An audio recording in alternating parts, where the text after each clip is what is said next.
Take this money fly, coach, and buy yourself some clothes that actually fit someone of your station. Those words would cost Blake Harrison everything he thought he owned, everything he thought he deserved, and everything his trust fund could never buy back. When an arrogant heir decided that a black woman in a hoodie didn't belong in first class, he didn't just steal a seat, he triggered a corporate earthquake that would reshape his entire world. This is the story of how Zara Brooks, a billionaire CEO disguised in casual clothes, taught the aviation industry that respect isn't a luxury upgrade, and power doesn't always come with a price tag you can see. The fluorescent lights of John F. Kennedy International Airport buzzed with that particular frequency that seemed designed to make exhausted travelers even more irritable, casting everything in a harsh, unforgiving glow that made the Tuesday morning crowd look like extras in a low-budget zombie movie. Zara Brooks pulled the oversized hood of her charcoal cashmere tracksuit further over her forehead, not because she was trying to hide from anyone in particular, but because she was simply too tired to deal with the world's opinions about her appearance right now. At 42 years old, Zara was the founder and chief executive officer of Brooks Infrastructure Systems, a technological giant that most people had never heard of, but that quietly ran the digital backbone for more than half of the Fortune 500 companies in America. Her company was worth over $3.2 billion, and she personally controlled the shipping lanes and cloud servers that kept everything from Amazon deliveries to Netflix streams flowing smoothly across the globe. But today, after 38 straight hours of hostile acquisition negotiations in a glass tower in Tokyo, fighting off corporate raiders who thought they could dismember her latest target like vultures picking at roadkill, she felt like she was worth about 10 cents and a cup of stale coffee. Her phone buzzed constantly in her pocket with updates from her team in San Francisco, messages about quarterly projections and integration timelines, but she ignored them all. Right now, the only thing she wanted in the entire world was to get on her flight to San Francisco, sleep for 12 uninterrupted hours in her own bed, and wake up to her rescue pit bull Apollo, licking her face and reminding her that some relationships in life were still simple and unconditional. The wheels of her battered leather weekender bag squeaked behind her as she navigated through the maze of stressed travelers, crying children, and the ever-present scent of overpriced airport food that somehow managed to smell both appetizing and revolting at the same time. The bag looked like it had survived several wars, which, considering Zara's travel schedule over the past decade of building her empire, it practically had. She'd carried that same bag through boardroom battles in Dubai, server farm inspections in Iceland, and emergency crisis meetings in London, and she wouldn't trade it for any of the pristine luxury luggage that other executives dragged around like status symbols. Brooks Infrastructure Systems had a corporate account with Skyline Airways that generated approximately $4.8 million in revenue for the airline every single year, making them one of the carrier's most valuable business clients. Zara personally held a Global Services 5 IP status that was supposed to guarantee her the kind of treatment that airlines usually reserved for foreign dignitaries and A-list celebrities. More importantly, and unbeknownst to most of the airline's staff, her company was currently in the final stages of completing a massive server migration project for Harrison Global Holdings Skyline Airways parent company. The migration was a delicate process that involved moving years of critical financial data from legacy servers to Brooks Infrastructure's cutting-edge cloud system. And according to the ironclad contract that Zara's legal team had negotiated, she held what they called a kill switch provision until the migration was scheduled to be completed on Friday. This meant that if anything went wrong, if any party violated the terms of their agreement, or if Zara decided that Harrison Global was not living up to their contractual obligations, she could freeze their entire financial system with a single command, stopping everything from payroll processing to stock transactions dead in their tracks.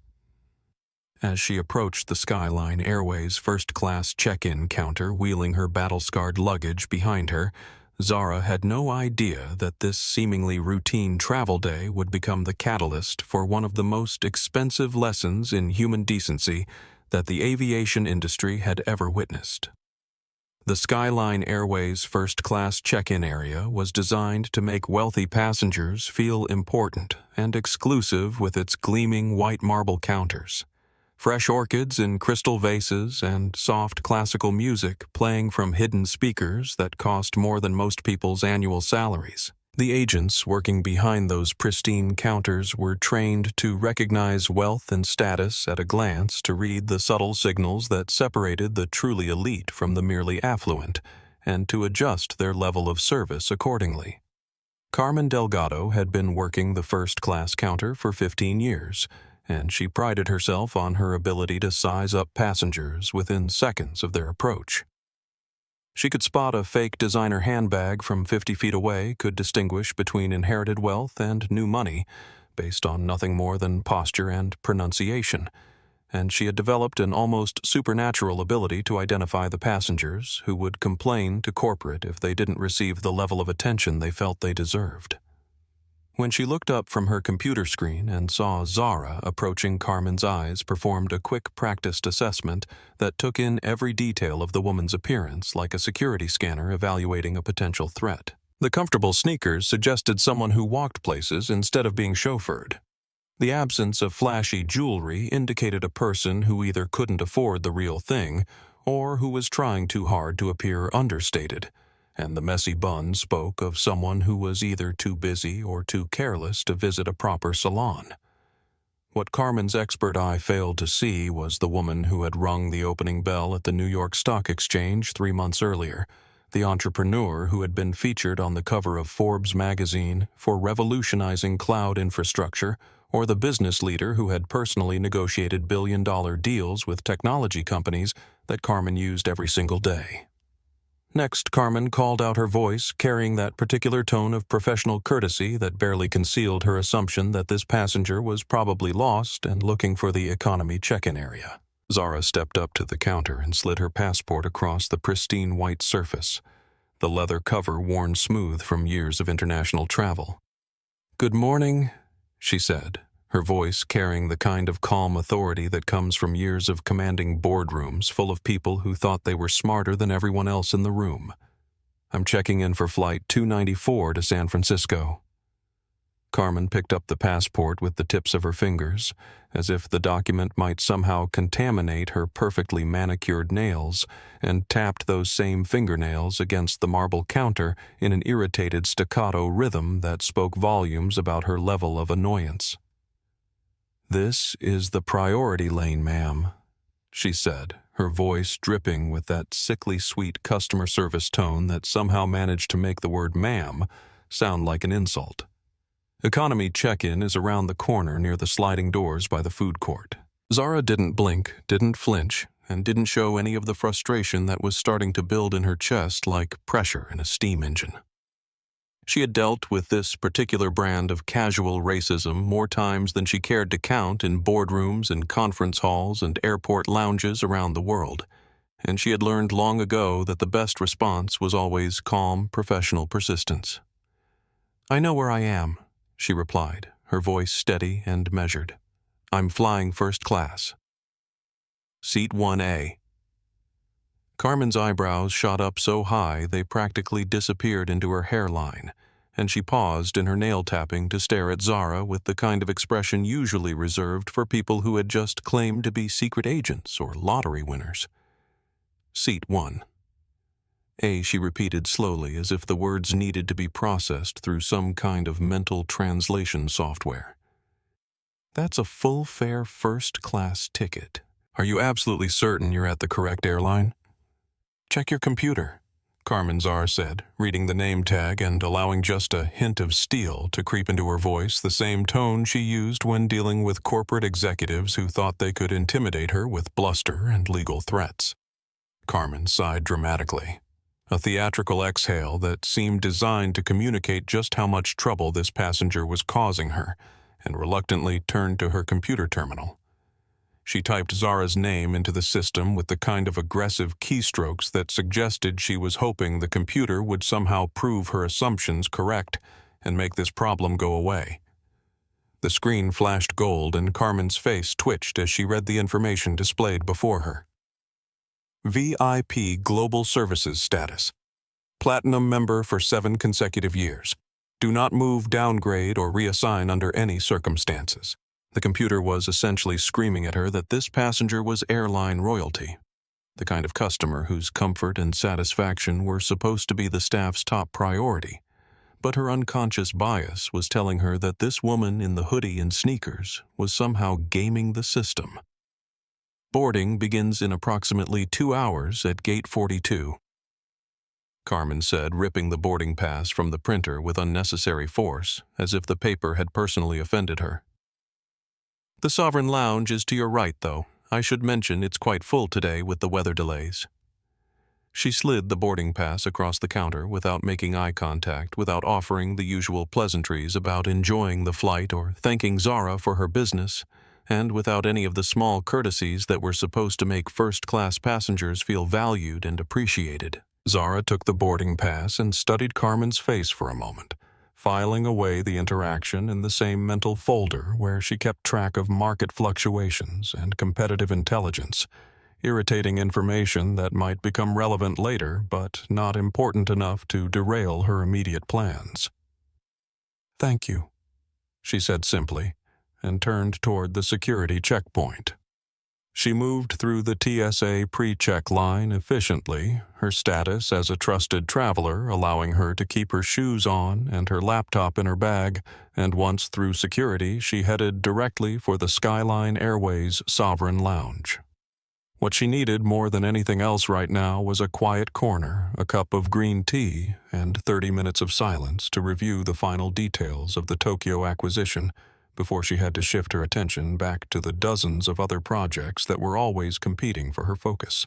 The Skyline Airways Sovereign Lounge existed in a different universe from the chaos and stress of the main terminal, a carefully curated sanctuary of wealth and privilege where the lighting was soft and flattering, the furniture was leather and mahogany, and the only sounds were the gentle clink of crystal glasses and the hushed conversations of people who never had to worry about checking their bank balances before making a purchase.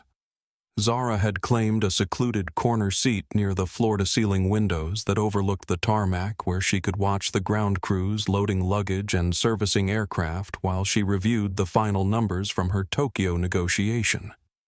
The acquisition had been a complete success, adding another cutting-edge semiconductor manufacturer to her portfolio and strengthening her company's position in the global technology supply chain. But the details still needed her personal attention before she could consider the deal truly closed. She was halfway through her first sip of jasmine tea when the relative peace of the lounge was shattered by a voice that carried across the space like a bullhorn, loud and demanding and completely unconcerned with the comfort of the other passengers who were trying to conduct business or simply relax before their flights. "I don't care what your manifest says, and I don't care what your computer tells you," the voice bellowed, causing heads to turn and conversations to pause throughout the lounge. "I am Blake Harrison. And if you don't know who my father is, then you're not qualified to work in this airport." Zara lowered her tablet and looked toward the source of the commotion, though she didn't need to see the speaker to recognize the particular combination of arrogance and entitlement that could only come from someone who had never been told no in his entire life. At 28 years old, Blake Harrison was everything that was wrong with inherited wealth and unchecked privilege rolled into one expensive suit that somehow managed to fit him poorly, despite probably costing more than most people's cars. His slicked-back blonde hair gleamed under the lounge's artfully designed lighting, and his face was flushed that particular shade of red that came from a lifetime of heavy drinking and heavier expectations. He was the kind of person who made headlines in the gossip columns for crashing expensive sports cars and tanking family business ventures, the kind of trust fund failure who had never learned the difference between respect and fear. "My father built half this terminal." Blake continued gesturing wildly at the concierge desk where a young man named David was trying to maintain his professional composure, despite the verbal assault. "Harrison Global Holdings has contracts with this airport that go back decades, and I've been flying first class on this airline since before you were born. Behind Blake, a nervous-looking personal assistant clutched a leather portfolio and tried to blend into the background while two uniformed luggage handlers waited awkwardly with a collection of expensive suitcases that probably cost more than their combined annual salaries. The entire scene had the feel of a badly rehearsed play with Blake as the star performer and everyone else as unwilling supporting cast members. "I want seat 1. Blake demanded, slamming his hand on the marble surface of the concierge desk hard enough to make the crystal water glasses jump. "I always sit in seat 1A when I fly to Las Vegas because it's my lucky seat, and I have a poker game tonight that I absolutely cannot miss. The good energy of that particular seat has won me more money than you'll see in your entire lifetime." David the concierge looked like he was approximately 30 seconds away from either fainting or calling security, his face pale and his hands visibly trembling as he tried to access the seating chart on his computer. "Mr. Harrison, I completely understand your preference and I wish I could accommodate you, but seat 1A is already occupied by a passenger who has not only checked in but is actually here in the lounge right now. However, I do have seat 1B available, which offers exactly the same legroom and amenities. I don't want 1B, Blake screamed, his voice rising to a pitch that was probably audible 3 gates away. 1B is for assistants and accountants and other people who work for a living. I need the window seat. I need the bulkhead, and I need the specific cosmic alignment that comes with seat 1A, and I need you to find whoever is sitting there and convince them to move." The lounge manager, a tall woman with silver hair and the kind of diplomatic smile that came from years of dealing with difficult passengers, hurried over from her station near the entrance and whispered something to Blake while subtly pointing in Zara's direction. From her corner seat, Zara watched the interaction with growing awareness that her peaceful afternoon was about to become significantly more complicated. Blake's eyes followed the manager's gesture until they landed on Zara, taking in her oversized hoodie, her comfortable sneakers, and most importantly, her skin color. A slow, ugly grin spread across his face, like oil spreading across water, and Zara knew with absolute certainty that she was about to become the target of the kind of casual racism that wealthy white people sometimes mistook for clever humor. "That's who has my seat?" Blake asked, his voice loud enough for half the lounge to hear him clearly. "Are you seriously telling me that the janitorial staff is flying first class now? What's next? Are we going to start giving priority boarding to the people who clean the toilets?" Zara slowly closed her tablet and set it on the small table beside her teacup, her movements deliberate and controlled. She didn't stand up, didn't raise her voice, and didn't give Blake the satisfaction of seeing any emotion on her face. Instead, she simply watched him approach her corner of the lounge, his Italian leather shoes clicking aggressively against the marble floor like the countdown of a timer that was about to expire. Blake Harrison strutted across the lounge like a peacock, displaying his plumage completely oblivious to the fact that every other passenger in the vicinity was watching him with expressions that ranged from disgusted fascination to outright horror. He stopped approximately 3 feet from Zara's chair, deliberately positioning himself so that his shadow fell across her table, and then stood there looming over her with the kind of aggressive posture that bullies used when they wanted to intimidate people they perceived as powerless. "Hey, Blake," said, snapping his fingers right next to Zara's ear like he was summoning a waiter or calling a dog. "You. Wake up. I need to talk to you." Zara looked up from her tablet with an expression that revealed absolutely nothing about what she was thinking or feeling. Her face a perfect mask of professional composure that had been forged in countless high-stakes negotiations where showing weakness could cost millions of dollars. "Can I help you with something?" she asked, her voice carrying the kind of calm authority that made smart people take a step back and reconsider their approach. Blake, unfortunately, had never been accused of being particularly smart. He reached into the inside pocket of his tailored jacket and pulled out a thick roll of cash, hundreds and fifties, bound together with a gold money clip that probably cost more than most people's monthly rent. The sight of the money caused a ripple of murmurs throughout the lounge as other passengers realized they were about to witness something that would either be hilariously entertaining or deeply disturbing. "Look, sweetheart," Blake said, his voice dripping with the kind of condescending sweetness that made grown women want to commit violence. "I don't know how you managed to scam your way into a first-class seat today. Maybe it was some kind of employee lottery. Maybe it was one of those affirmative action charity programs. Maybe somebody made a computer error, and honestly, I don't really care about the details."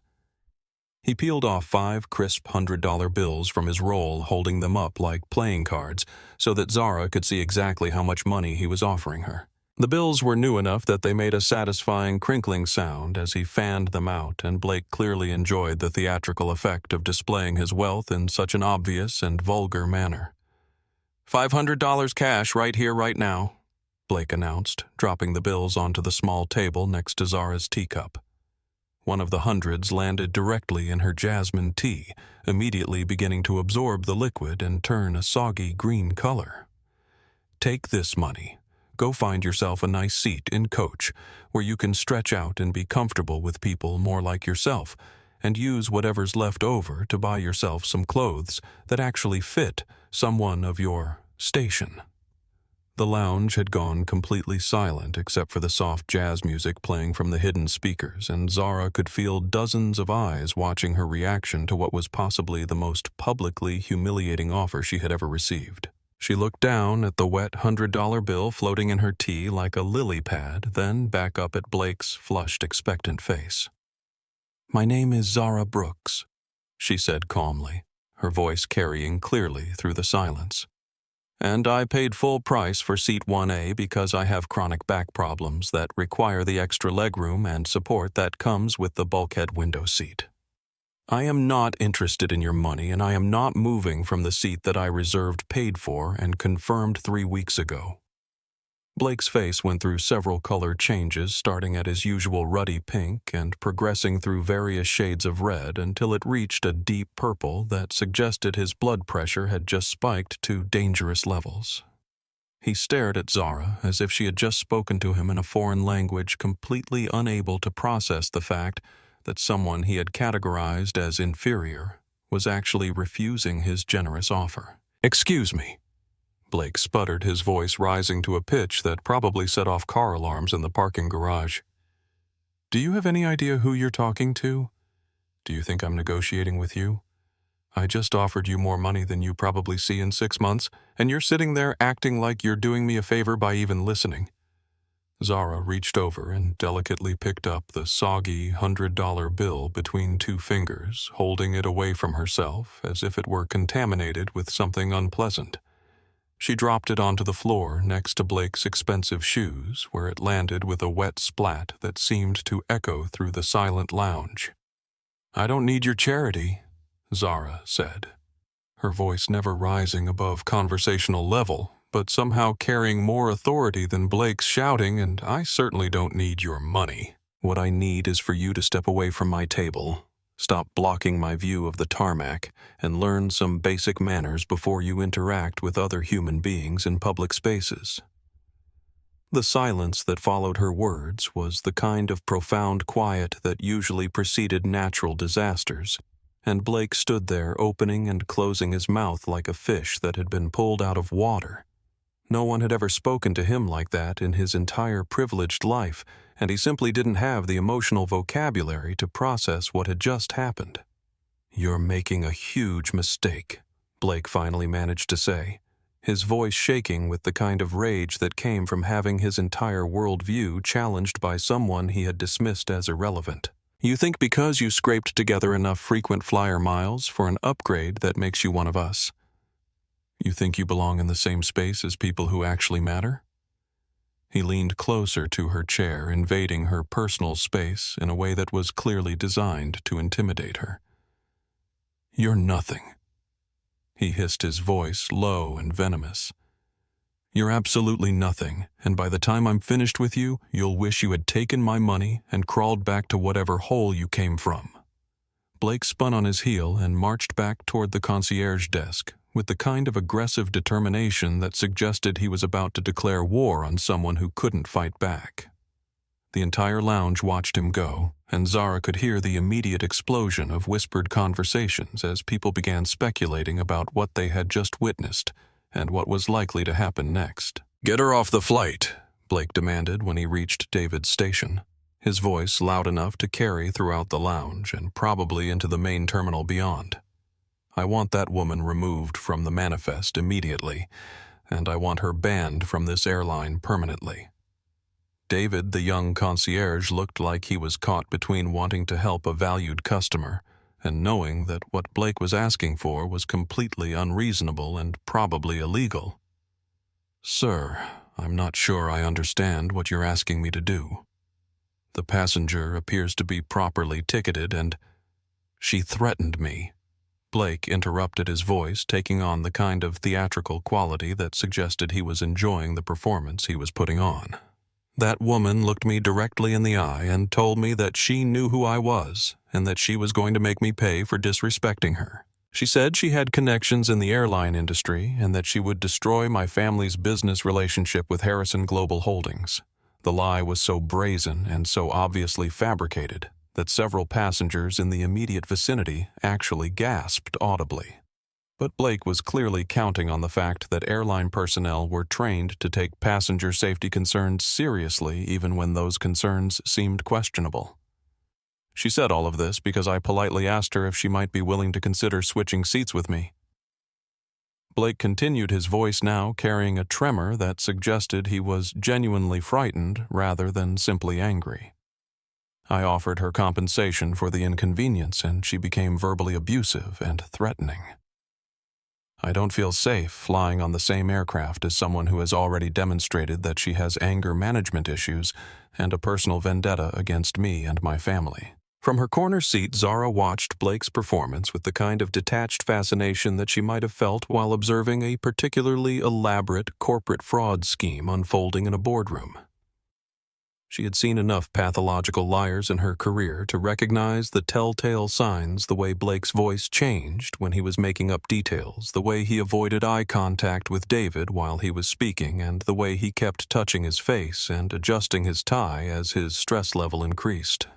She pulled out her phone and opened the encrypted messaging application that she used to communicate with her senior staff, typing a brief message to her chief technology officer, Daniel Kim, who was probably sitting in his office in San Francisco, wondering why his boss hadn't checked in after her flight landed in Tokyo.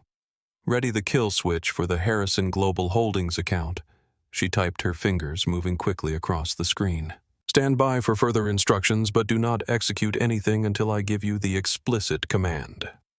Daniel's response came back within seconds because he was the kind of person who kept his phone within arm's reach 24 hours a day, and who understood that when Zara sent urgent messages, they required immediate attention.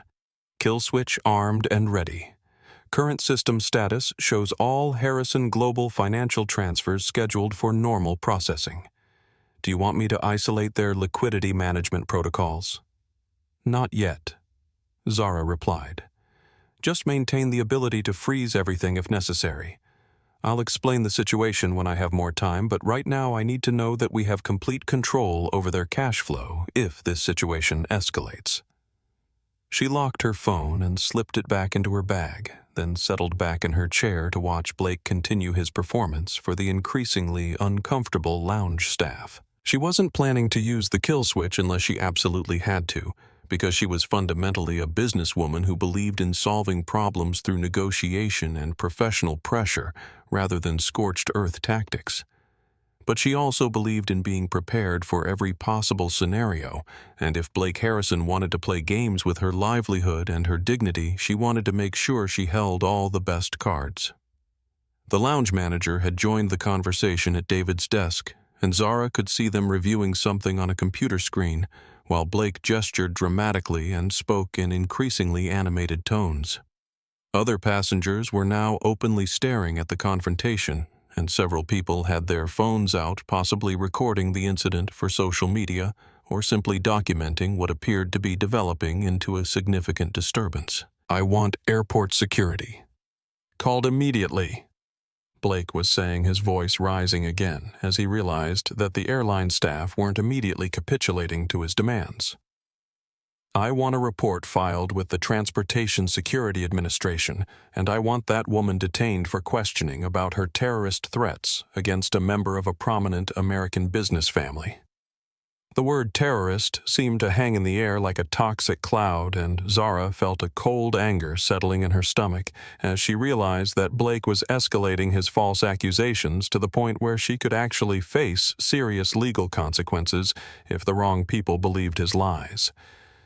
She had dealt with racist assumptions and discriminatory treatment throughout her career, but this was the first time someone had been brazen enough to falsely accuse her of making terrorist threats, simply because she had refused to give up her seat. An hour passed with excruciating slowness as Blake continued his campaign to have Zara removed from the flight, making phone calls to people he claimed were family connections in the airline industry, and demanding that increasingly senior staff members come to the lounge to address his safety concerns. During this time, Zara finished her tea, completed her review of the Tokyo acquisition documents, and responded to several emails from clients who had no idea that their trusted technology partner was currently sitting in an airport lounge being accused of terrorism by a trust fund brat with anger management issues.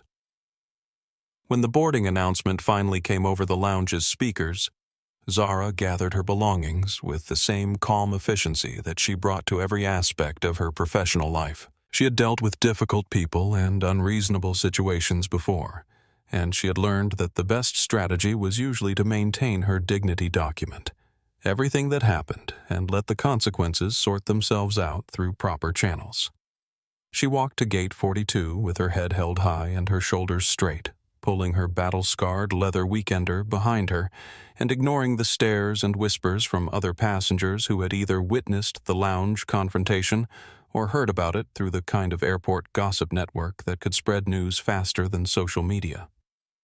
The gate area was crowded with delayed passengers from other flights, families with small children, who were clearly exhausted from hours of waiting, and business travelers who were frantically rescheduling meetings and conference calls on their phones. The boarding process was running behind schedule because of the weather delays, and the gate agents looked like they were barely holding it together under the pressure of dealing with hundreds of frustrated people who just wanted to get home.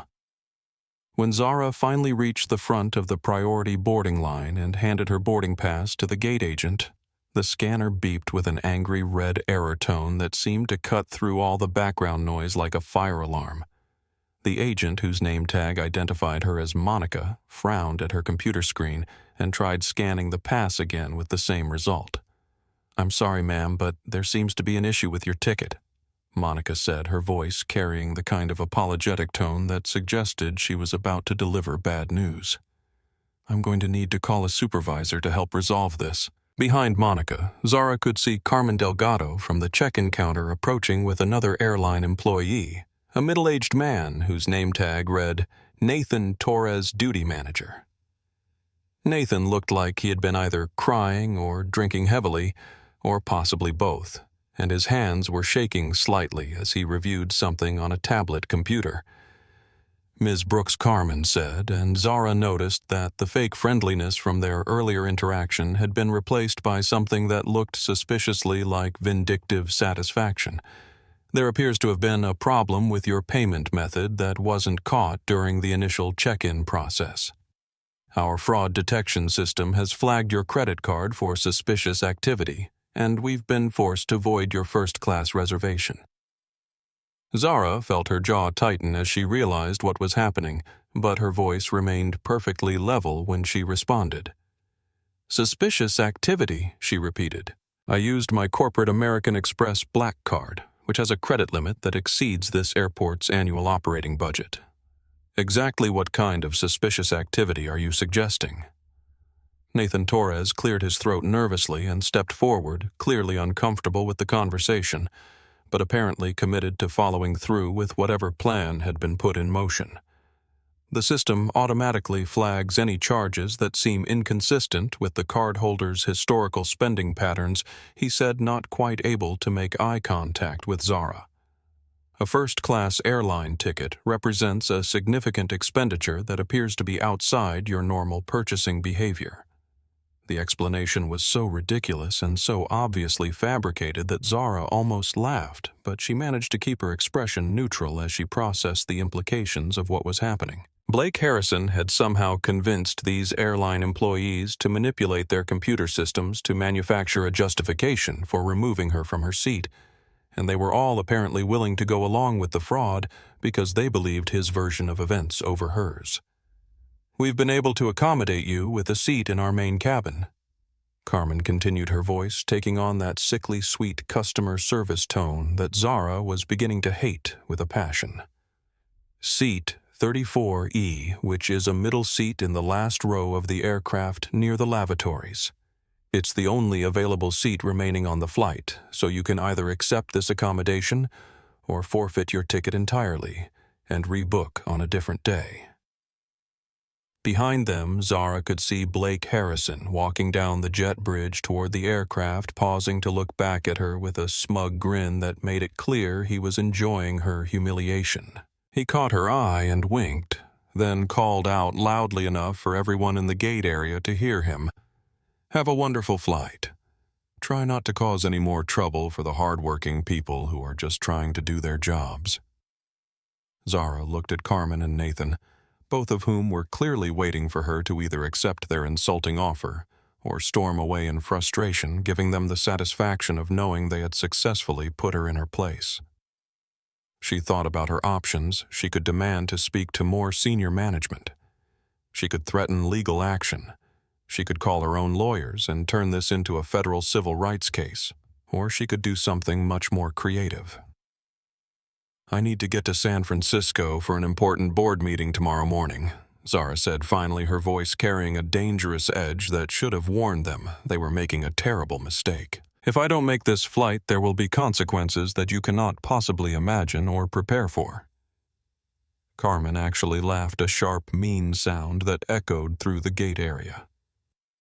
"Sweetheart, the only consequence here is that you might miss the beverage service if you don't get on this plane right now. Take the seat we're offering you or find another airline." Zara took the new boarding pass from Nathan's trembling hand, looking down at the seat assignment 34E middle seat last row. She wasn't taking it because she was surrendering to their bullying tactics, and she wasn't accepting their discrimination because she had no other choice. She was taking that seat because she needed to be on the aircraft when Blake Harrison's world came crashing down around him, and she wanted to look him in the eye when he finally understood exactly who he had decided to mess with.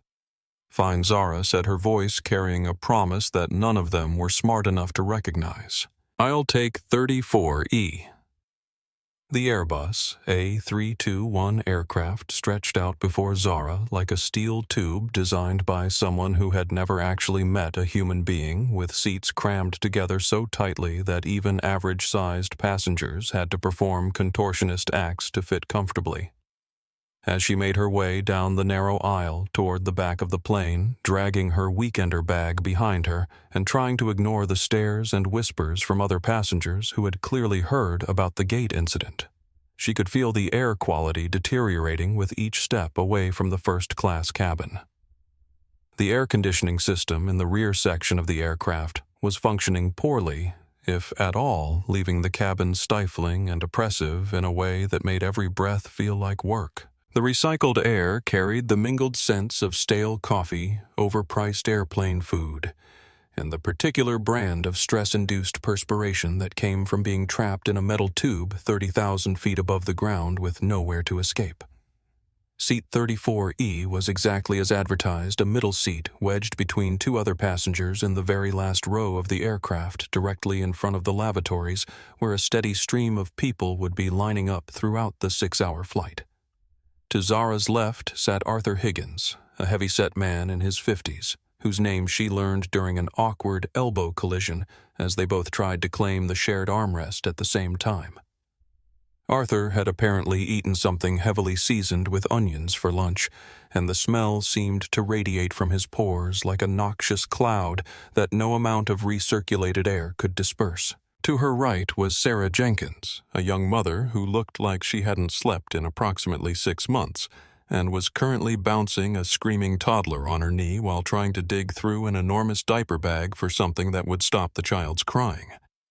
The baby, whose name appeared to be Leo, based on Sarah's increasingly desperate attempts to soothe him, had developed an ear infection during the flight delays and was expressing his discomfort in a series of wails that seemed designed to test the structural integrity of the aircraft's windows.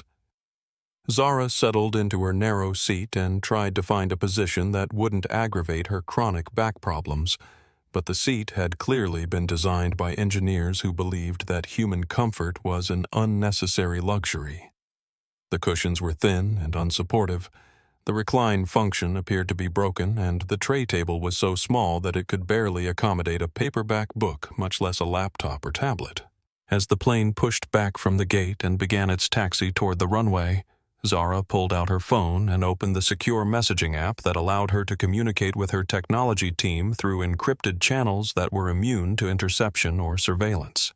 The aircraft was equipped with satellite-based Wi-Fi service, which was ironic since the connectivity was provided through infrastructure that Brooks Infrastructure Systems had helped design and implement.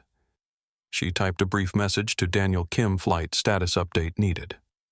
I'm currently aboard Skyline Airways Flight 294, experiencing discrimination and harassment from airline staff and passengers. May need to implement contingency protocols depending on how this situation develops. Daniel's response came back within minutes. Understood. I've been monitoring news feeds and social media for any mention of your name or company. Nothing yet, but I'll keep watching. Do you need me to activate any of our corporate protection protocols? Not yet, Zara replied. But I want you to pull up all the technical documentation for the Harrison Global Holdings server migration project. Specifically, I need you to locate the financial transfer sequences that are scheduled to execute this afternoon. 2 hours into the flight, the beverage cart finally made its appearance in the coach section, pushed by a flight attendant whose name tag identified her as Melissa Rodriguez. Melissa had been cheerful and attentive when Zara observed her serving passengers in the premium sections of the aircraft, engaging in friendly conversation and offering multiple beverage options with genuine enthusiasm. But as she reached the back rows where the economy passengers sat, her demeanor changed, dramatically transforming from hospitality professional to someone who clearly viewed this part of her job as an unpleasant chore that had to be endured. Beverage, Melissa asked when she reached Zara's row, her voice flat and disinterested as she stared at the overhead compartment, rather than making eye contact with any of the passengers. I'd like a sparkling water with lime. Please, Zara said politely, and if you have any pretzels or crackers available, I'd appreciate something to snack on since I missed lunch due to the flight delays. Melissa let out an audible sigh that suggested Zara had just asked her to perform brain surgery, and she shook her head with theatrical exasperation. We're completely out of sparkling water and we don't have any snack items left. I can offer you tap water from the galley and maybe a bag of peanuts if I dig around and see what's left. Zara frowned and leaned slightly forward to get a better view of the beverage cart where she could clearly see several bottles of Perrier sparkling water sitting on the bottom shelf, alongside packages of premium crackers and mixed nuts. The sparkling water is right there, she said, pointing to the bottles that were clearly visible. Bottom shelf behind the orange juice containers. Those are reserved for premium economy passengers and higher, Melissa replied, actually kicking the bottles further back on the shelf with the toe of her shoe so they would be less visible. You're seated in basic economy, which means you get basic service. It's against company policy for me to provide premium beverages to passengers who haven't paid for premium seats. I paid full fare for a first-class seat, Zara said, her voice tightening with the effort of maintaining her composure. I was involuntarily downgraded due to what your colleagues claimed was a payment processing error, but I should still be entitled to the service level that I originally purchased. And I think you're holding up the beverage service for the other passengers who have been waiting patiently for their drinks." Melissa snapped back, pouring lukewarm tap water into a plastic cup that was barely half full and slamming it down on Zara's tray table hard enough to splash water over the rim and onto the sleeve of her cashmere hoodie. Zara stared at the plastic cup with its measly portion of tepid water and felt something cold and angry settling in her chest like a block of ice. She was a billionaire CEO who employed more than 15,000 people worldwide, whose technology infrastructure kept entire industries running smoothly, and who had personally negotiated deals that affected global supply chains and financial markets. But right now, she was being treated like a second-class citizen by a flight attendant who was apparently enjoying the opportunity to exercise petty authority over someone she perceived as powerless.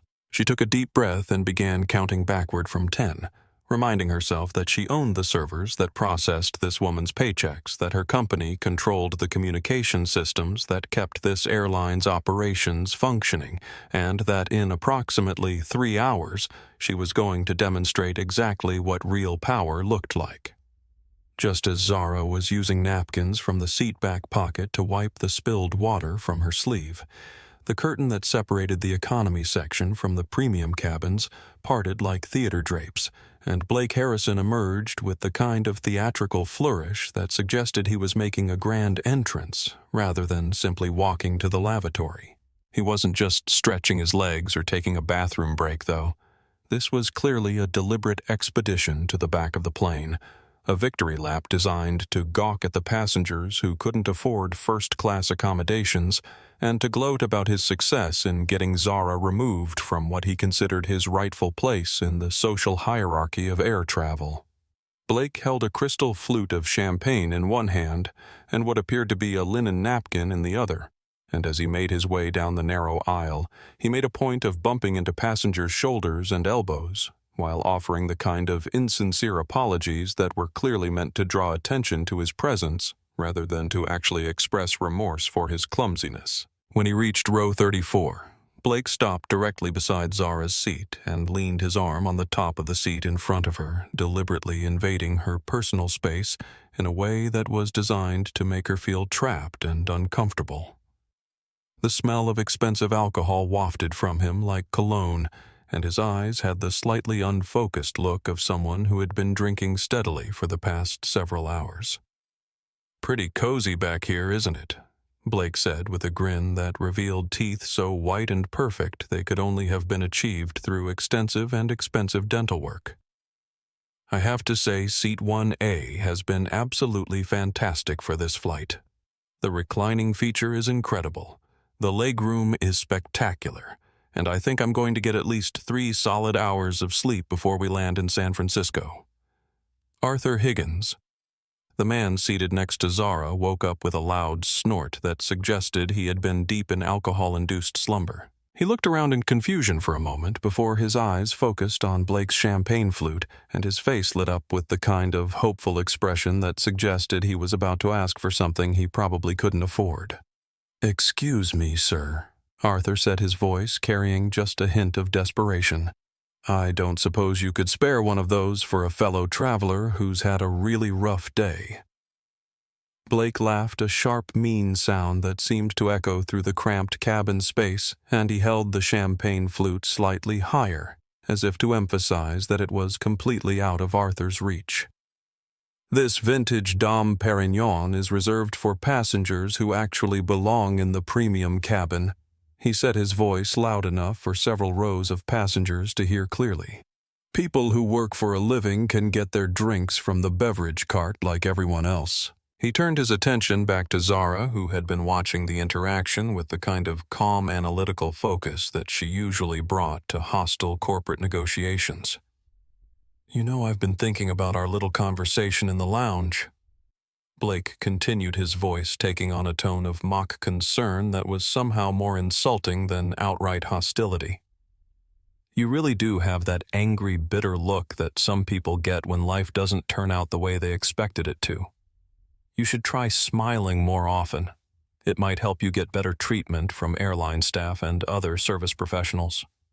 Zara turned her head slowly until she was looking directly into Blake's bloodshot eyes, her expression completely neutral and unreadable. "Mr. Harrison," she said, her voice carrying the kind of quiet authority that made smart people reconsider their life choices. "You are currently standing in the aisle during an illuminated seatbelt sign which violates federal aviation regulations. I suggest you return to your seat before you injure yourself or cause a safety incident that could result in legal liability for both you and the airline." Blake's face flushed an even deeper shade of red, and his voice rose to a volume that was probably audible throughout the entire aircraft. "Is that a threat?" he demanded, looking around at the other passengers as if he were performing for an audience. "Did everyone hear that?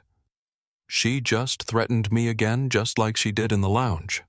She's saying I'm going to get injured, which sounds like she's planning to hurt me." The commotion immediately drew the attention of Melissa Rodriguez, who appeared at Blake's elbow with the kind of protective urgency usually reserved for defending heads of state from assassination attempts. "Mr. Harrison," she said, her voice full of concern and solicitude, "is everything all right back here? Are you experiencing any problems with the passengers in this section?" "Actually, no, Melissa. Everything is definitely not all right," Blake said, putting his hand over his heart in a gesture that was so theatrical it belonged on a soap opera.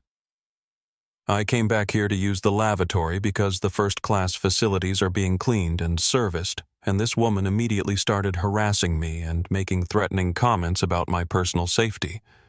She seems to have some kind of obsession with me, and honestly, it's becoming quite frightening." Melissa's face immediately hardened as she turned to glare at Zara with the kind of righteous indignation usually reserved for people who had committed serious crimes against humanity. "Ma'am," she said, her voice cold and authoritative, "if you say one more word to Mr. Harrison, if you even look in his direction, I will have the captain radio ahead to law enforcement and have you arrested the moment we land in San Francisco. Do you understand me?" He approached me. Zara pointed out her voice, remaining perfectly calm despite the absurdity of the situation. "I was sitting quietly in my assigned seat when he walked back here and initiated this entire interaction. He is the one who is harassing me, not the other way around. Sir, please allow me to escort you back to the first-class cabin where you'll be safe and comfortable," Melissa said to Blake, completely ignoring Zara's explanation and actually placing a protective hand on Blake's arm as if she were shielding him from a dangerous criminal. "I'll bring you another bottle of Dom Perignon, and we'll make sure that you're not disturbed by any more unpleasant incidents during the remainder of the flight." Blake looked down at Zara one final time, his expression mixing triumph and contempt in a way that made it clear he believed he had won some kind of decisive victory. "Enjoy those complimentary peanuts, sweetie," he said, with a smirk that revealed exactly how much pleasure he was taking from her humiliation. "Try not to choke on them." As Blake swaggered back toward the first-class cabin with Melissa hovering protectively beside him, Zara pulled out her phone and opened the secure application that gave her direct access to the Brooks Infrastructure Systems Command Center in San Francisco. The irony of the situation was almost poetic. She was using the aircraft's Wi-Fi system, which operated on satellite networks that her own company had helped design and implement, to access the very servers that kept Blake's family business functioning on a day-to-day basis. She typed a message to Daniel Kim, her chief technology officer, who was probably sitting in his corner office overlooking the San Francisco Bay, and wondering why his boss was sending encrypted communications from 30,000 feet above the ground. "I need you to pull the complete technical logs for the Harrison Global Holdings server migration project," Zara wrote, her fingers moving quickly across the phone's touchscreen. "Specifically, I want you to locate the liquidity transfer sequence that's scheduled to execute at 5 o'clock this afternoon. What's the current status of that transaction?" Daniel's response came back within 30 seconds because he was the kind of person who understood that when Zara sent urgent technical requests, they required immediate attention regardless of the time or circumstances. "The $940 million transfer for the Omni Corporation merger is currently in the final staging buffer, scheduled for automatic execution in approximately 2 hours and 15 minutes. All security protocols are green. All authentication sequences are confirmed and the transaction is locked and ready to process. Is there a problem with the timeline? Zara stared at her phone screen for a long moment, thinking about Blake Harrison's smug face and Melissa Rodriguez's contemptuous treatment, and Carmen Delgado's assumption that a black woman in comfortable clothes couldn't possibly belong in first class. She thought about the years she had spent building her company from a one-room startup to a global infrastructure giant, the countless hours she had invested in proving that she belonged in boardrooms and executive suites, and anywhere else she chose to be. "I want you to flag that transfer for an emergency security audit," she typed. Level 5 protocol. Complete freeze on all Harrison Global financial movements until further notice. There was a longer pause before Daniel's next message appeared on her screen, and she could almost picture him sitting in his office staring at his computer monitor and trying to process what she was asking him to do. A Level 5 security freeze was the nuclear option in their arsenal, the kind of action that was only taken when they had detected evidence of fraud cyber attacks or other threats to the integrity of the global financial system. Zara Daniel wrote, "A Level 5 freeze on Harrison Global will stop not just the Omni merger, but their entire cash flow operation. Payroll, vendor payments, stock transactions, everything goes into lockdown until the audit is completed. Are you absolutely certain this is what you want me to do?" "I am completely certain," Zara replied. "Initiate the freeze immediately. And Daniel, I need you to get me William Harrison's direct personal cell phone number, not his office line, not his assistant, not his corporate communications department. I want to be able to reach him directly when the time comes for us to have a conversation about his son's behavior." "Level 5 freeze is now active," Daniel responded. "All Harrison Global financial transfers are suspended indefinitely. William Harrison's personal number is attached to this message." Zara: "I have to ask, are you okay?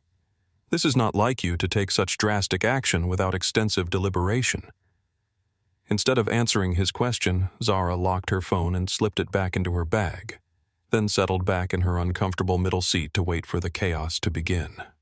She knew that somewhere in a corporate boardroom in New York or Los Angeles, computer screens were probably already flashing red warning messages, and executives were starting to make frantic phone calls trying to understand why their most important financial transaction of the year had suddenly ground to a halt. The plane hit a pocket of turbulence that caused the aircraft to drop suddenly before recovering, and the resulting screams and gasps from nervous passengers seemed to echo through the cabin like a preview of the pandemonium that was about to unfold in Blake Harrison's privileged world.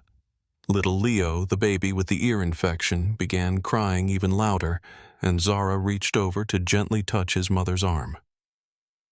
"It's okay," she whispered to Sarah, who looked like she was on the verge of a complete emotional breakdown. "It's just air pockets in the atmosphere. The plane is perfectly safe and will be landing in San Francisco in less than 4 hours." "I'm so sorry he's crying," Sarah said, tears streaming down her face as she tried to comfort her son. "I know it's bothering everyone, and I feel terrible that I can't make him stop." "Don't apologize for anything," Zara said softly, her voice carrying a gentleness that would have surprised anyone who knew her primarily as a ruthless business executive. "You're doing an excellent job as a mother, and anyone who has a problem with a baby crying on an airplane needs to examine their priorities. Besides, by the time we land, a crying baby is going to be the least of this airline's problems."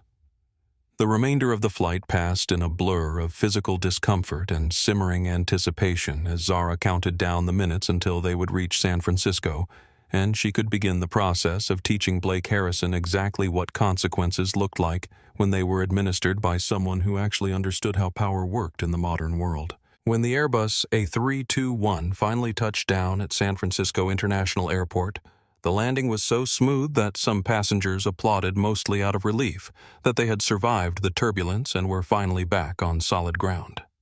But as the aircraft taxied toward the gate, The captain's voice crackled over the intercom system with an announcement that immediately changed the atmosphere in the cabin from relief to tension.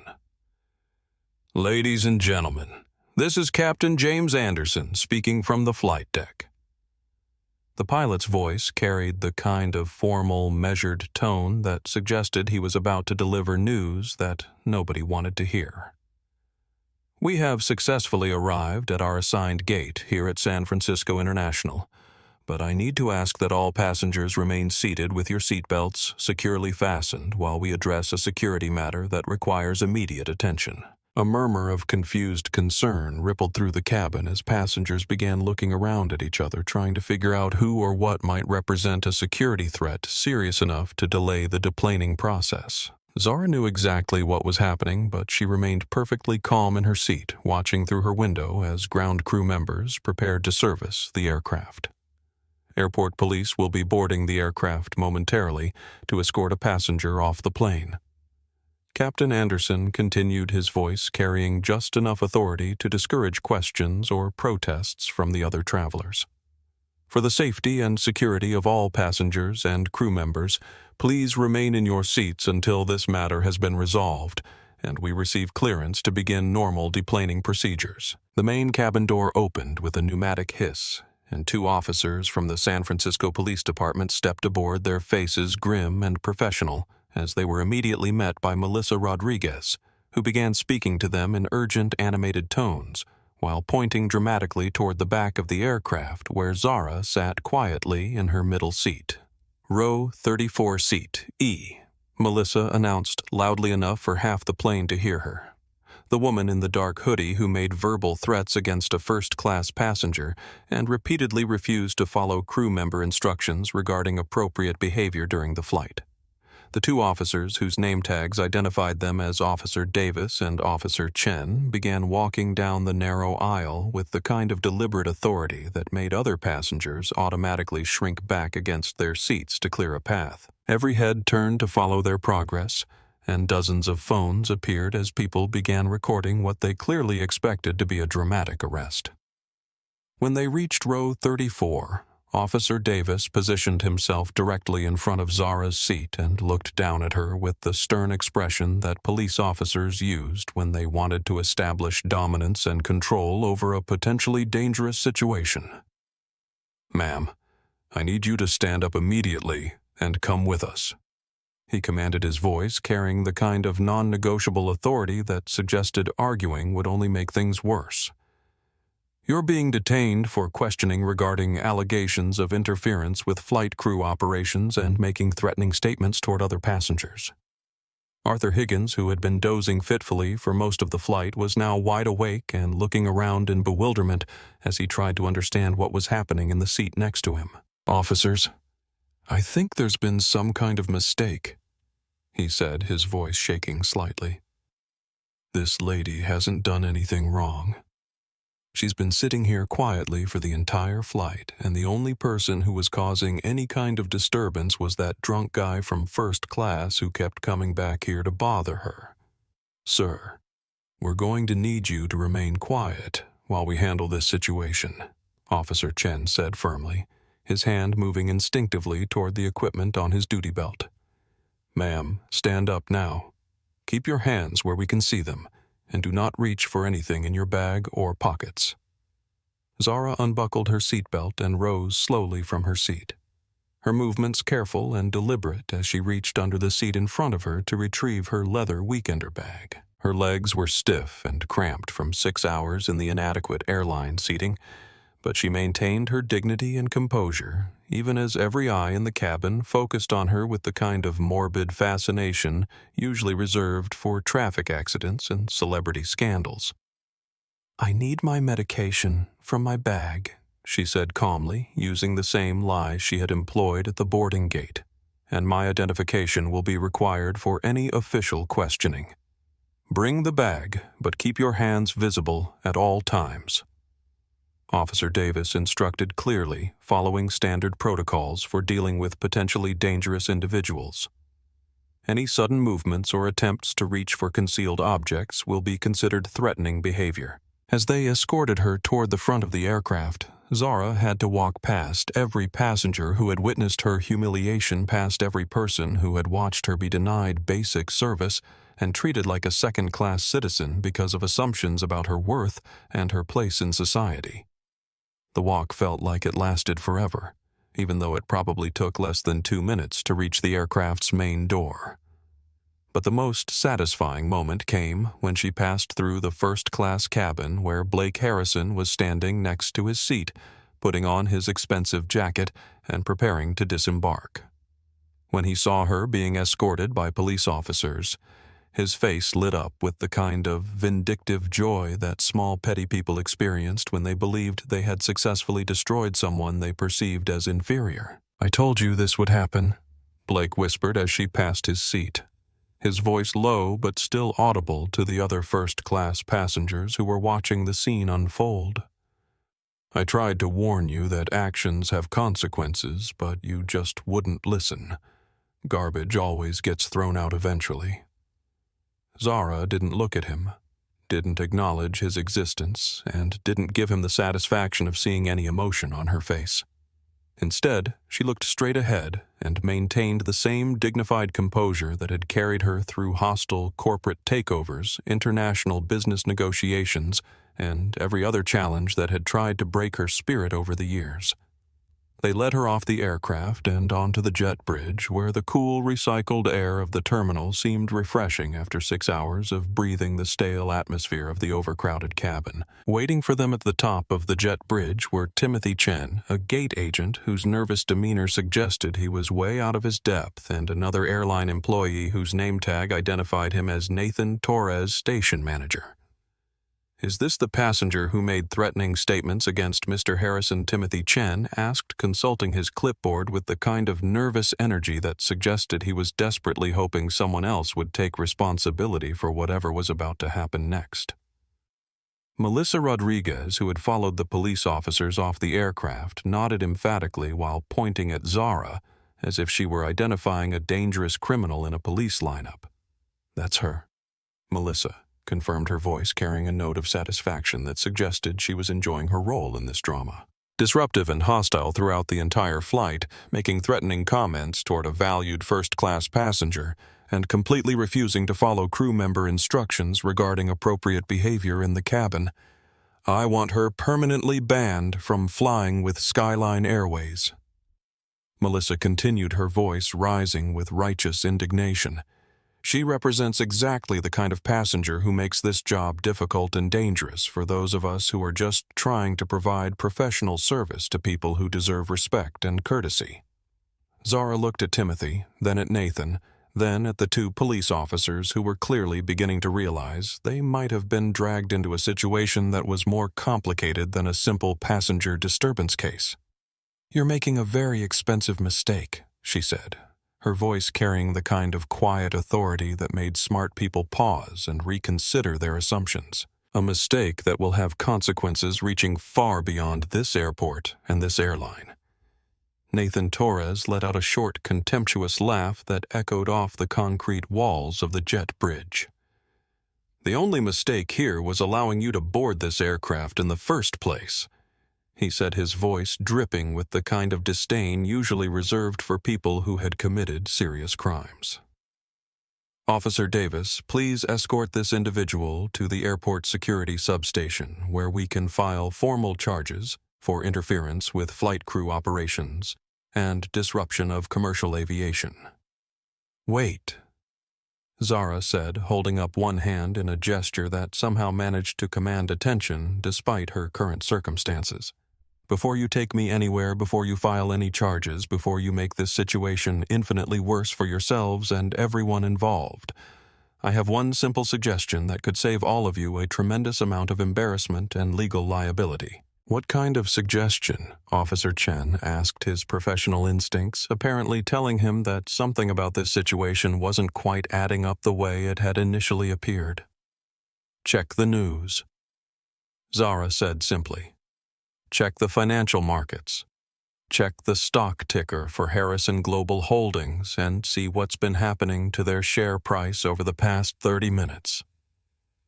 Timothy and Nathan exchanged confused glances, clearly not understanding what stock prices had to do with airline passenger disputes. But Officer Chen was already pulling out his smartphone and opening a financial news application. The blood drained from his face as he read the headlines that were scrolling across his screen in urgent red text. "What is it?" Officer Davis asked, noticing his partner's sudden change in demeanor. "Breaking news," Officer Chen said, his voice barely above a whisper. "Harrison Global Holdings' merger with Omni Corporation has been halted due to technical difficulties with fund transfers. Stock price down 18% in after-hours trading. Emergency board meeting called for tonight." Timothy Chen stared at Officer Chen's phone screen, then looked at Zara with growing confusion and concern. "What does that have to do with anything? Why would you know about some corporate merger?" Instead of answering his question directly, Zara reached into her bag and pulled out a simple black titanium business card with raised gold lettering that caught the fluorescent lighting of the jet bridge and seemed to gleam like a precious metal. She held the card out toward Timothy, who took it with trembling fingers and read the information that was embossed on its surface. "Zara Brooks, Chief Executive Officer." Timothy read aloud, his voice cracking slightly as he processed the words. "Brooks Infrastructure Systems, Global Technology Integration Partner." He looked up at Zara, then back down at the card, then up at her again, as if he were trying to solve a puzzle that was missing several crucial pieces. You're Ms. Brooks." "I am." Zara confirmed, her voice carrying the kind of matter-of-fact authority that left no room for doubt or discussion.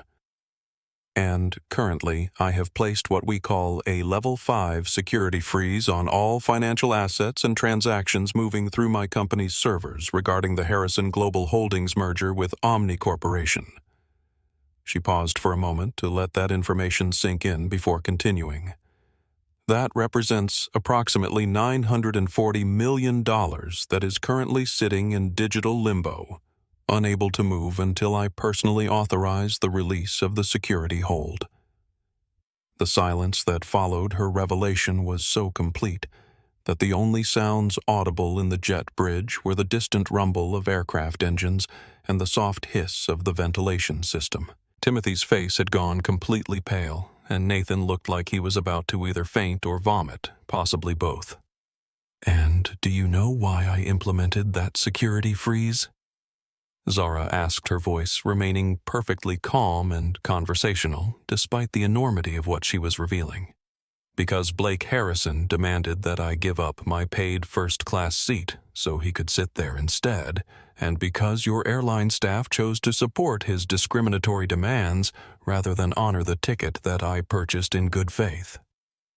Timothy's radio suddenly exploded with static and urgent voices cutting through the tense silence like an alarm bell. "Station Manager Chen. Station Manager Chen. Please respond immediately to the white courtesy phone at Gate 42. We have emergency communications from corporate headquarters that require your immediate attention." Nathan grabbed the radio from Timothy's nerveless fingers, his hands shaking as he pressed the talk button. "This is Station Manager Torres responding. What's the nature of the emergency? Sir, we need you at the courtesy phone right now." The voice on the radio was sharp with panic and urgency. "We have the regional vice president, the chief operating officer, and someone from the legal department all trying to reach you simultaneously about a passenger incident that apparently involves a $900 million business transaction." Just then, Blake Harrison emerged from the jet bridge looking supremely satisfied with himself and clearly expecting to see Zara being led away in handcuffs. He paused when he saw the group of people standing around, looking shell-shocked, and his expression shifted from triumph to confusion as he tried to understand why nobody seemed to be celebrating his victory. Why isn't she in custody? Yet Blake demanded, his voice carrying the petulant tone of a child who had been promised a toy and was now being told he couldn't have it. "Officers, I specifically requested that this woman be arrested for making terrorist threats against me and my family. Timothy Nathan, I expect you to do your jobs and ensure that criminals are properly prosecuted." Timothy ignored Blake completely, which was probably the first time in Blake's entire life that an airline employee had failed to immediately cater to his demands. Instead, Timothy was staring at his phone, which had started vibrating incessantly with incoming calls from numbers he recognized as belonging to senior executives who only contacted station managers when something had gone catastrophically wrong. "Mr. Harrison," Zara said, turning to face Blake directly for the first time since the confrontation had begun, "I believe your father is trying to reach me right now." She pulled out her phone and held it up so everyone could see the name displayed on the incoming call screen. William Harrison, with a phone number that clearly belonged to a high-level corporate executive rather than a standard business line. Blake's jaw dropped open as he stared at the phone, unable to process how this woman he had dismissed as irrelevant could possibly have his father's direct personal number. That's impossible," Blake stammered, his voice cracking like a teenager going through puberty. "You don't know my father.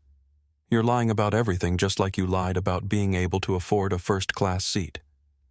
Your father and I have never met personally," Zara said calmly as she swiped to answer the call and put it on speakerphone. "But Brooks Infrastructure Systems has several active contracts with Harrison Global Holdings, including the server migration project that's currently preventing his merger from proceeding as scheduled." William Harrison's voice exploded from the phone speaker with a volume and intensity that made several people jump backwards. "Zara, Ms. Brooks, thank God I was able to reach you directly. I have my chief financial officer telling me that our entire liquidity management system is frozen. Our merger funds are stuck in some kind of security audit, and our stock price is dropping like a stone." What the hell is going on? The panic in William's voice was unmistakable, and Zara could hear other voices shouting in the background as what sounded like an entire boardroom full of executives tried to manage a crisis that was rapidly spiraling out of control. "Hello, William," Zara said, her voice maintaining its calm, professional tone despite the chaos that was apparently unfolding on the other end of the phone call. "I'm currently standing at Gate 42 of San Francisco International Airport, where I'm being detained by police officers who were called because I was allegedly making terrorist threats against passengers and crew members." Terrorist threats. William's voice rose even higher, if that was possible. "Who the hell called the police on you? What happened? Why would anyone think you were making threats?" "The police were called by your son," Zara said, allowing a note of steel to creep into her voice. "Blake Harrison demanded that I be removed from seat 1A, a seat that I paid for and was assigned 3 weeks ago because he wanted it for what he called good luck in tonight's poker game. When I declined to give up my seat, your airline staff forced me into a middle seat in economy class and then allowed Blake to file false accusations against me." The silence on the other end of the phone lasted so long that for a moment everyone wondered if the call had been disconnected. When William finally spoke again, his voice had dropped to a dangerous whisper that was somehow more terrifying than his earlier shouting. "Blake," he said, and the single word carried more menace than most people could pack into an entire sentence. "Blake, are you there? Are you anywhere near this conversation?" Blake stepped forward, hesitantly, his face now completely drained of color and his hands visibly shaking as he realized that his father was about to learn exactly what he had done. Dad, listen to me. You don't understand what really happened. She was dressed like a homeless person and she was sitting in first class, acting like she belonged there. I was just trying to help the airline maintain proper standards in their premium cabin." "Shut up," William said, his voice cutting through Blake's explanation like a blade through paper. "Do not say another word. Do you have any idea what you've just done? Do you understand who Miss Brooks is and what her company does for us? I don't care who she claims to be," Blake said, his voice rising with desperation as he sensed that the situation was slipping completely out of his control. "She threatened me. She said she was going to destroy our family business. She's probably some kind of con artist who's trying to extort money from us. She controls our entire technological backbone, you absolute moron." William screamed, his voice distorting through the phone speaker. "She holds the keys to every server, every database, every financial transaction that keeps our company operational. And you decided to humiliate her because you wanted a window seat." Officer Davis and Officer Chen had backed away from the group, clearly recognizing that they were witnessing a family business crisis that was way above their pay grade and probably outside their jurisdiction. Timothy Chen was frantically trying to answer his constantly ringing phone, while Nathan Torres stood frozen in place like a deer caught in headlights. Zara Williams said, his voice now pleading and desperate. "Please, I'm begging you. I apologize on behalf of my family, my company, and this entire airline. I will personally ensure that everyone involved in this incident faces appropriate consequences. Just please tell me what you want us to do to make this right." Zara looked at her watch, a vintage Cartier timepiece that had belonged to her grandmother and that she wore to every important business meeting as a reminder of where she had come from and how far she had traveled. "William, it's currently 4:45 in the afternoon. Your merger is scheduled to complete at 5 o'clock, which gives us exactly 15 minutes to resolve this situation." "What do you want?" William asked, his voice cracking with stress. "I'll give you anything. I'll fire everyone involved. I'll personally apologize in every newspaper in the country. Just please don't let my son's stupidity destroy everything my family has built over 3 generations." Zara looked around at the group of people who had assembled on the jet bridge, taking in Timothy's pale face, Nathan's trembling hands, Melissa's dawning realization that she might have made a career-ending mistake, and Blake's complete inability to comprehend that his actions had consequences that extended beyond his immediate personal satisfaction. "I have 3 requirements, William," she said, her voice carrying the kind of calm authority that came from years of negotiating deals that affected global markets and international supply chains. 3 non-negotiable conditions that must be met before I will consider releasing the security hold on your financial systems. "Name them," William said immediately, his desperation evident even through the phone connection. "Whatever you want, consider it done." First, Zara said, raising one finger as if she were making a presentation to a corporate board. "I want a formal written apology published in tomorrow morning's edition of the Wall Street Journal, acknowledging that Skyline Airways engaged in discriminatory practices against a paying passenger based on racial assumptions and bias." "Done," William said without hesitation. "I'll have our legal team draft the apology within the hour, and I'll personally call the Journal's editorial board to ensure it receives prominent placement." "Second," Zara continued, "I want the immediate termination of the airline employees who facilitated this discrimination and harassment.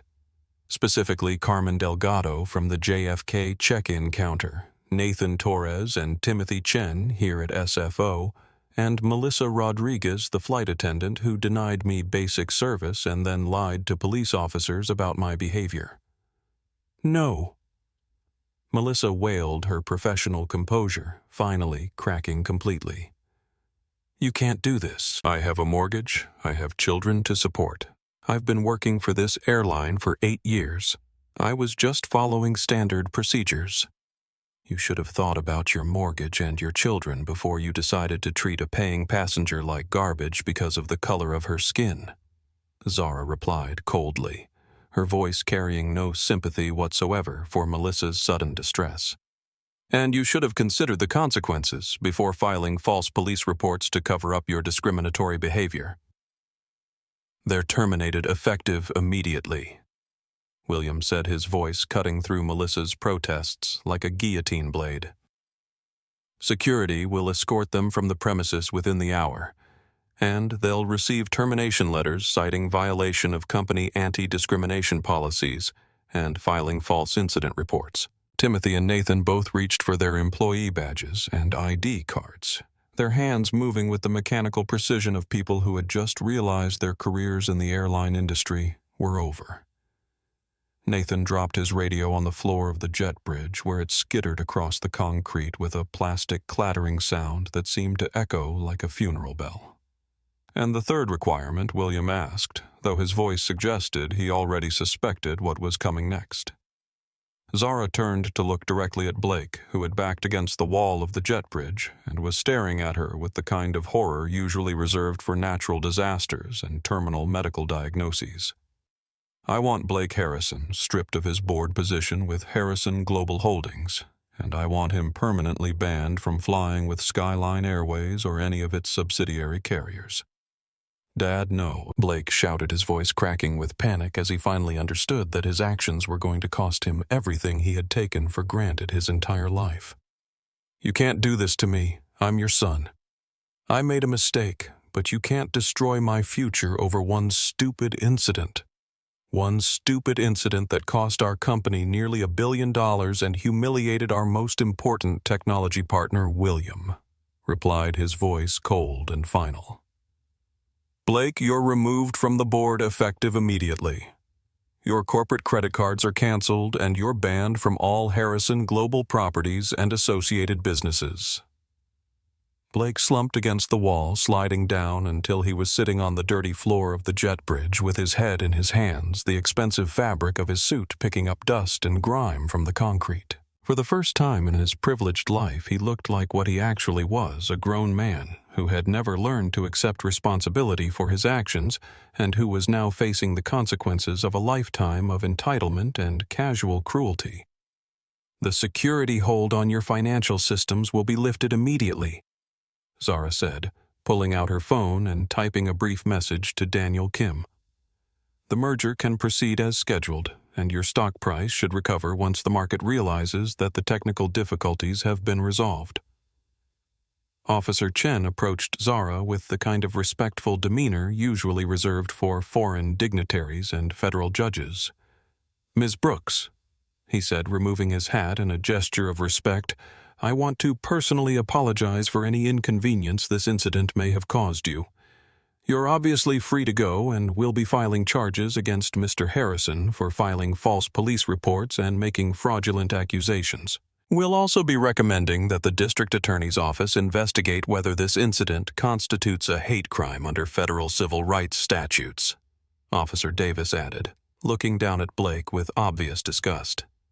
"Making false terrorism accusations against someone based on their race is a serious felony that carries significant prison time."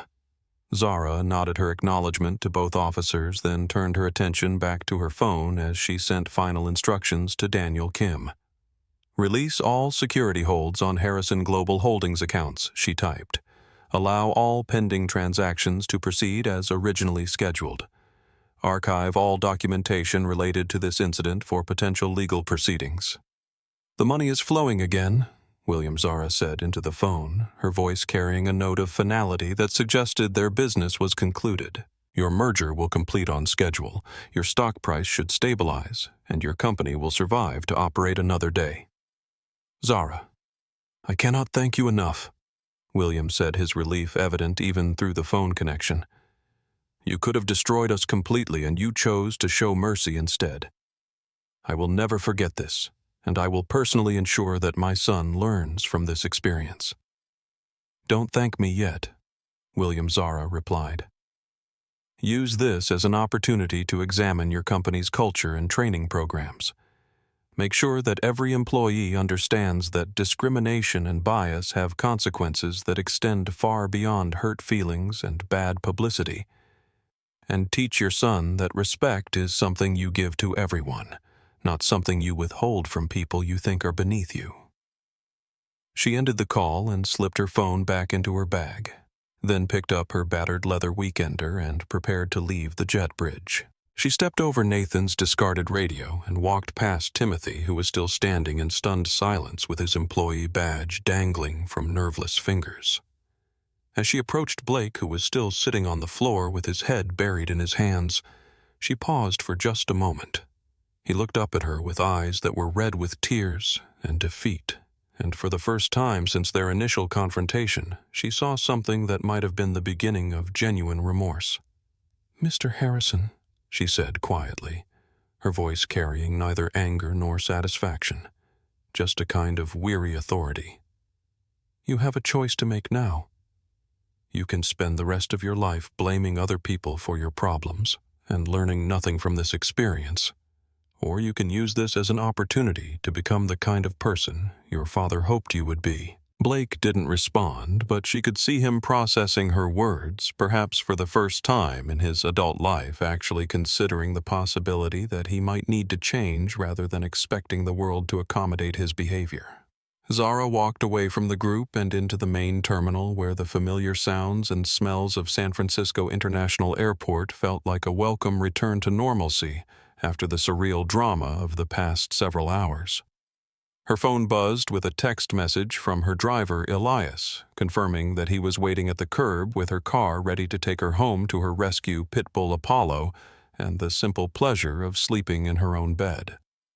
But as she made her way through the terminal toward the exit, Zara knew that this story was far from over. The viral video that was probably already spreading across social media platforms would ensure that Blake Harrison's behavior became a cautionary tale about privilege and prejudice, and the corporate consequences would send ripples through the airline industry for months to come.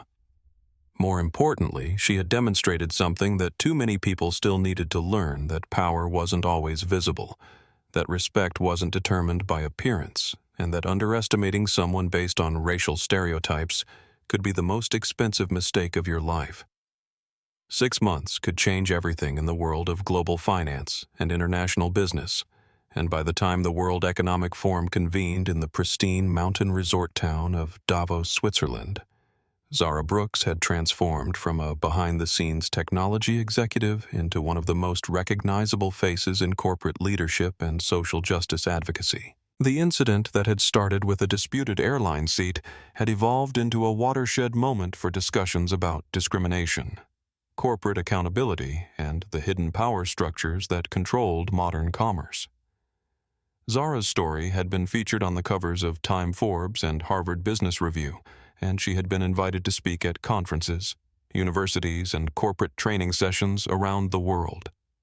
The World Economic Forum's grand ballroom was filled with the kind of people who shaped global policy and controlled international markets. But tonight, the conversation wasn't about cryptocurrency or climate change or geopolitical tensions. Tonight, everyone wanted to talk about the woman who had frozen nearly $1 billion with a single phone call and taught the world that true power sometimes came disguised in a cashmere hoodie. Zara stood near the floor-to-ceiling windows that overlooked the snow-covered Swiss Alps, wearing an elegant black evening gown that caught the light with subtle sophistication. She held a glass of sparkling water with lime, the same beverage she had been denied on that fateful flight, and listened to Henri Dubois, the CEO of a major European banking consortium, as he recounted his version of what had become known in business circles as the seat incident. The most remarkable thing wasn't the financial leverage Henri was saying, his voice carrying the kind of respect usually reserved for heads of state. It was the restraint. Anyone else with that kind of power would have destroyed the Harrison family completely, but you gave Blake an opportunity for redemption. Through the crowd, Zara could see the catering staff moving efficiently through the ballroom, clearing tables and refilling glasses with the kind of practiced invisibility that came from years of serving wealthy clients at high-profile events. They wore identical white jackets and moved through the space like ghosts acknowledged by the powerful attendees only when something needed to be cleaned or refreshed. And then she saw him. Blake Harrison was clearing a table near the string quartet, his movements careful and deliberate as he stacked dirty plates onto a service cart.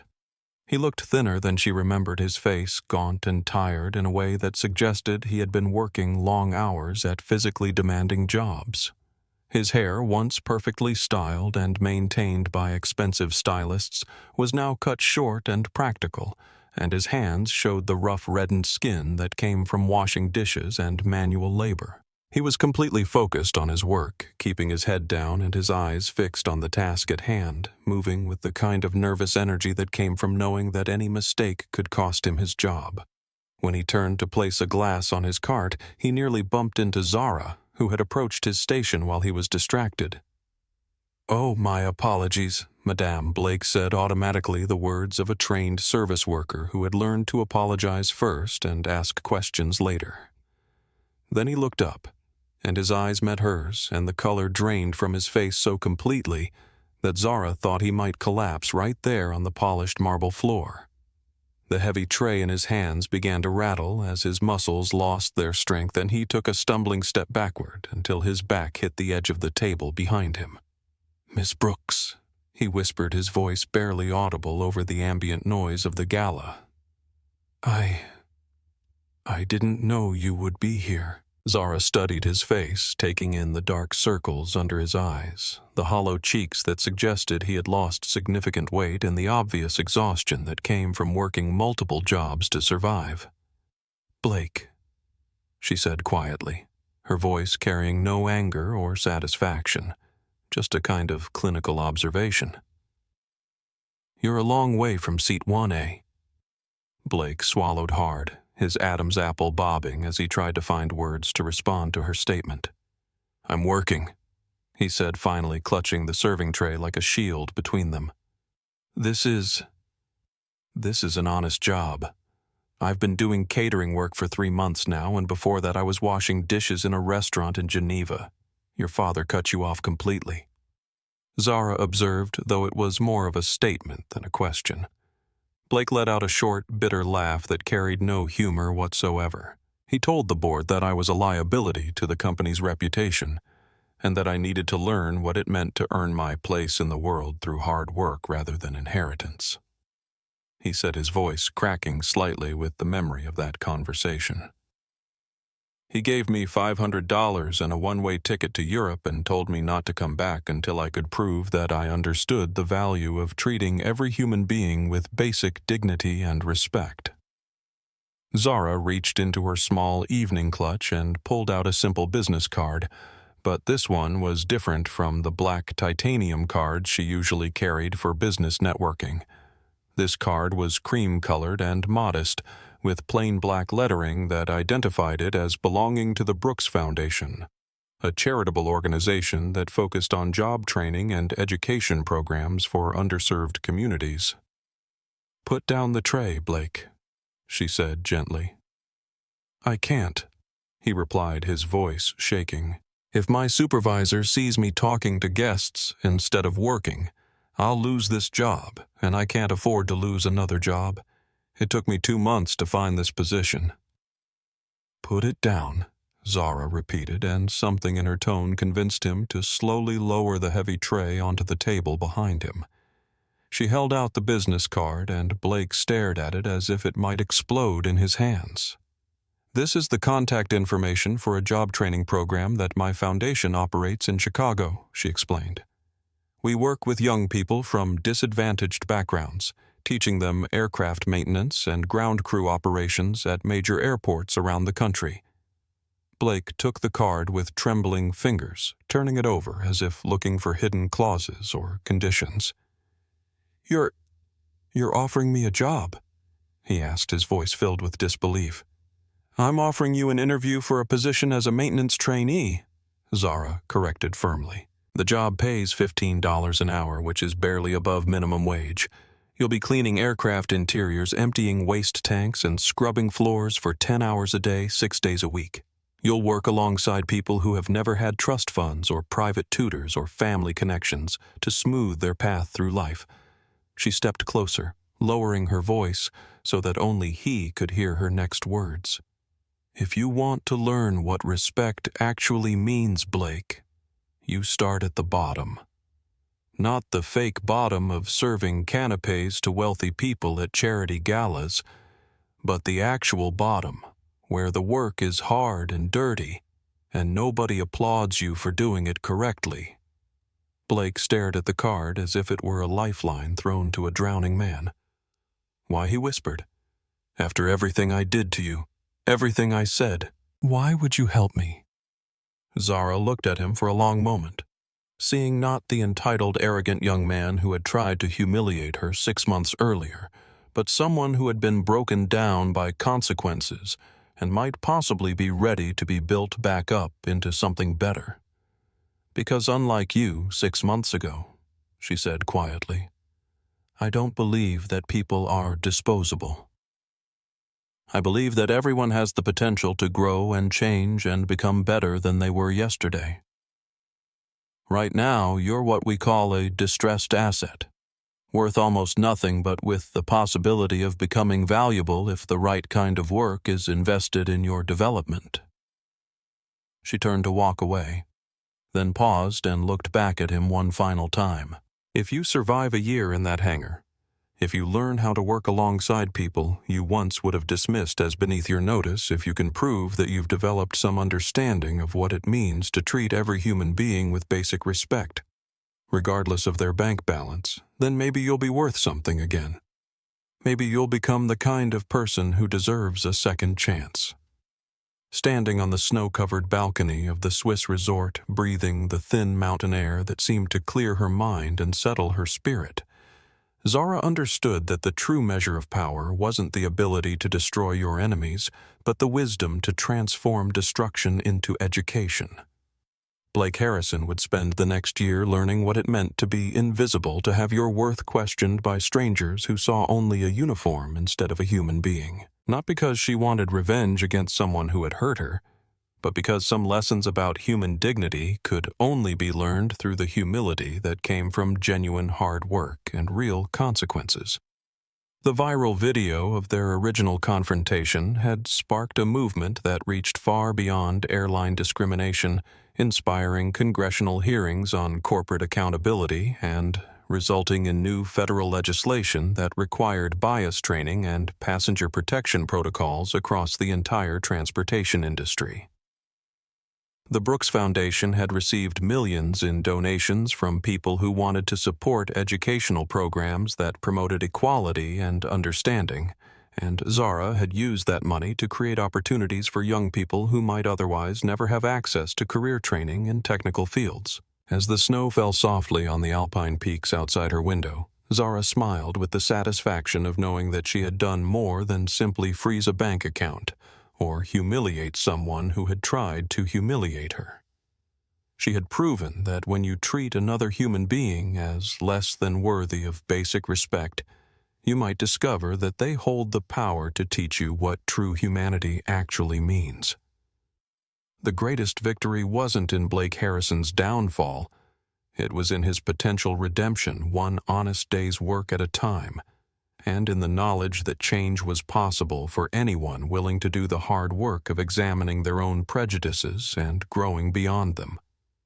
If this story of corporate justice and personal transformation resonated with you, please hit that like button to help our channel reach more people who need to hear this message about the power of dignity, respect, and consequences. Subscribe to our channel and ring that notification bell so you never miss stories about ordinary people doing extraordinary things when they refuse to be treated as less than human.